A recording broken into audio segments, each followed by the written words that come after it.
Haleluya, puji Tuhan. Shalom saudara yang dikasihi Tuhan. Kembali berjumpa lagi dengan saya, Pendeta Dede Daniel, dalam renungan malam. Kita bersyukur tentunya untuk pemeliharaan Tuhan di hari terakhir di bulan ini. Tuhan masih memelihara kita sampai pada detik ini, dan kalau itu bisa terjadi, kita percaya itu semua karena kasih dan kemurahan Tuhan. Dan untuk menutup renungan mengenai sukacita Kristiani di hari terakhir di bulan November ini, saya beri judul Sukacita dalam Memberi. Tentunya saya berharap seluruh 30 renungan malam mengenai sukacita ini menambah pengetahuan kita sehingga kita bisa tetap mempertahankan sukacita kita.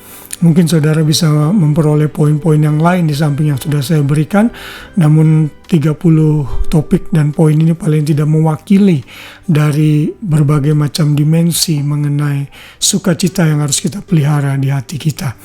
Baik, hari ini kita akan membaca dalam ayat hafalan kita mengenai bagaimana orang percaya harus memberi dengan sukacita, bukan dengan terpaksa.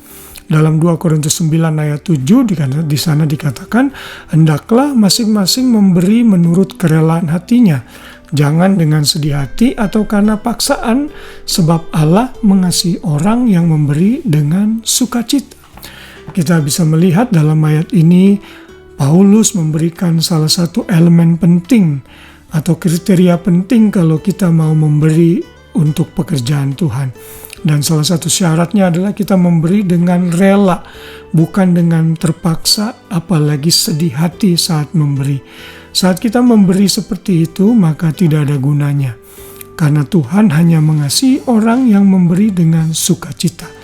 Karena itulah saat kita membantu pekerjaan Tuhan atau memberi untuk orang lain atau apapun juga dalam segala bentuknya, lakukan itu dengan sukacita. Bersyukur Tuhan masih memberikan kita kemampuan atau sumber daya untuk membantu orang lain dan membantu pekerjaan Tuhan di ladangnya.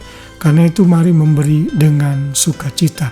Dan dalam ayat yang ke-8 lanjutan dari ayat tadi, di sana dikatakan, dan Allah sanggup melimpahkan segala kasih karunia kepada kamu, supaya kamu senantiasa berkecukupan di dalam segala sesuatu dan malah berkelebihan di dalam pelbagai kebajikan.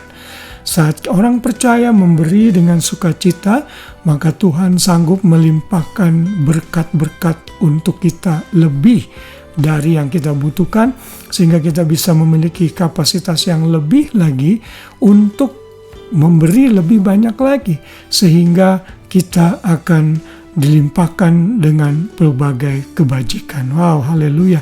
Dan spirit atau roh dalam memberi dengan sukacita ini bukanlah hal yang baru di dalam perjanjian baru ya. Saat Paulus menulis, ini menjadi konsep dalam perjanjian lama juga.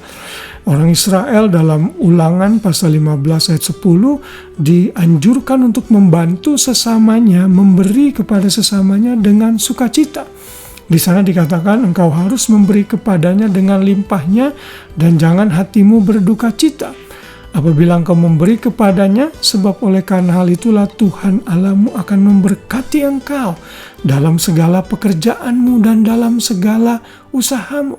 Jadi Tuhan akan memberkati usaha kita kalau kita memberi dengan sukacita. Tentunya Tuhan tidak bisa salah. Orang yang menabur banyak akan menuai banyak. Orang yang menabur sedikit akan menuai sedikit.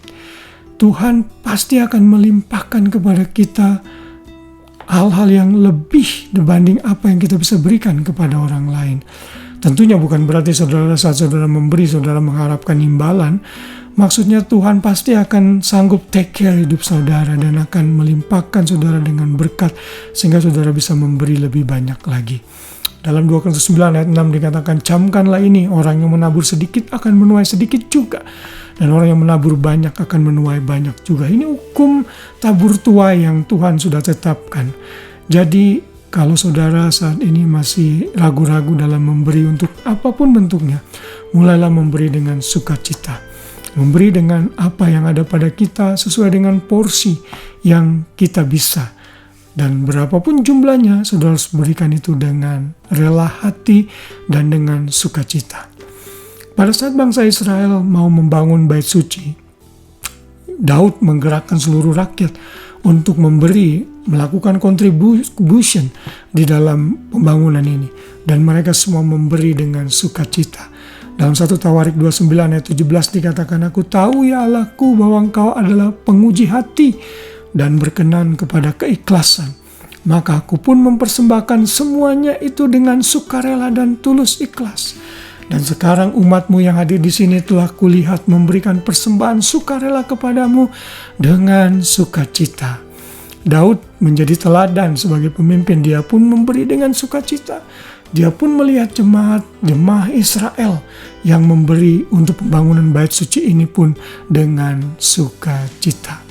Saudara, Alkitab tidak bisa salah. Setiap orang yang belajar memberi dengan sukacita, Tuhan pasti akan perhitungkan. Dan saya tidak pernah mendengar satu kesaksian pun orang yang memberi itu hidupnya kekurangan, bahkan miskin. Tidak. Tapi orang yang memberi justru makin diberkati oleh Tuhan. Ini kunci berkat, saudara. Ini terjadi di perjanjian lama dan ini akan terjadi pun di perjanjian baru. Ini janji Tuhan. Bahkan orang dunia pun menerapkan prinsip tabur tuai ini. Orang-orang yang diberkati banyak di dunia ini karena mereka membangun dan memberi untuk charity, untuk membantu orang lain. Walaupun mereka mungkin belum selamat, tapi konsepnya ada. Karena itu kita harus lebih daripada orang-orang yang belum mengenal Kristus. Karena kebaikan Tuhan sudah besar dalam hidup kita dengan memberikan nyawanya bagi kita. Biarlah renungan firman Tuhan ini sekaligus menutup renungan mengenai sukacita Kristiani ini, memberkati kita, mengingatkan kita untuk menjadi pribadi yang senang memberi. Saat kita memberi, mari kita memberi dengan sukacita, karena Tuhan pasti membalas berlimpah-limpah. Tuhan senang saat kita memberi dengan sukacita. Kiranya renungan sukacita ini sepanjang bulan ini memberkati kita semua. Dan bulan depan kita akan belajar seri yang baru, karena bulan Desember kita akan belajar mengenai hari Natal, kelahiran Kristus dan implikasinya bagi kita orang percaya. Haleluya, Tuhan memberkati kita semua. Selamat malam, selamat tidur. God bless you all. Shalom.